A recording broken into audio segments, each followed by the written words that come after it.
Hello everyone. जब नदी अपने सफर पे निकलती है तो उसके पास कोई नक्शा नहीं होता है सागर से मिलने का। पर इसका ये मतलब नहीं है कि नदी काम नहीं करती, नदी कोई एक्शन नहीं लेती है। नदी का काम है बहते रहना और वो ये लगातार करती रहती है और इसलिए एक दिन सागर से मिल लेती है। सिमिलरली जब हम इस बिजनेस में आते हैं तो कुछ एक्शंस लेने बहुत जरूरी हैं और उन एक्शंस को अगर हम हैबिट बना देते हैं तो वो काम और आसान हो जाता है। आपने देखा होगा सुबह हम कुछ डेली रूटीन का काम करते हैं जो हमें कभी बोरियत नहीं लगता, जो हमें लगता ही नहीं कि हमने काम किया।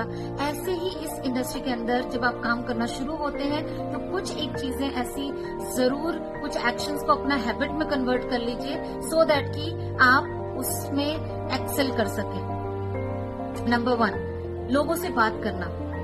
लोगों से बात करना आप अपनी हैबिट बना लीजिए। जब आप ये हैबिट बनाते हैं तो एक प्रॉब्लम तो आपकी सॉल्व हो जाती है और वो है कि मेरे पास लिस्ट नहीं है या लोग खत्म हो गए हैं। ये आपके पास कभी भी ये प्रॉब्लम नहीं आएगी। सेकेंड चीज, शो द प्लान।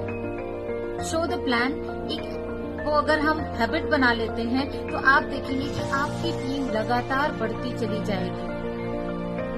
थर्ड चीज है ज्यादा से ज्यादा प्रोडक्ट की समझ रखना, ज्यादा से ज्यादा प्रोडक्ट के बारे में इंफॉर्मेशन रखना। जितना ज्यादा आप प्रोडक्ट को यूज करेंगे, आपको कंसिस्टेंसी ऑफर हो या 100 पीवी करना है या 60 पीवी करना है, ये काम जो है वो बहुत आसान लगेगा और ऑटोमेटिकली ये भी होता चला जाएगा। एंड फोर्थ, इवेंट में जाना।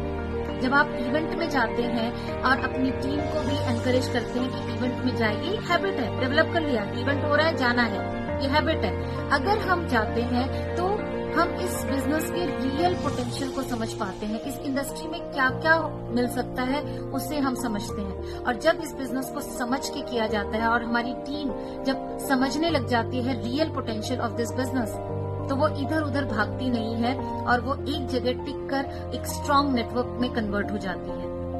जब ये चारों चीजें आप अपनी हैबिट बना लेते हैं तो सफलता तो निश्चित है ही है। So I wish you all the best and thank you very much.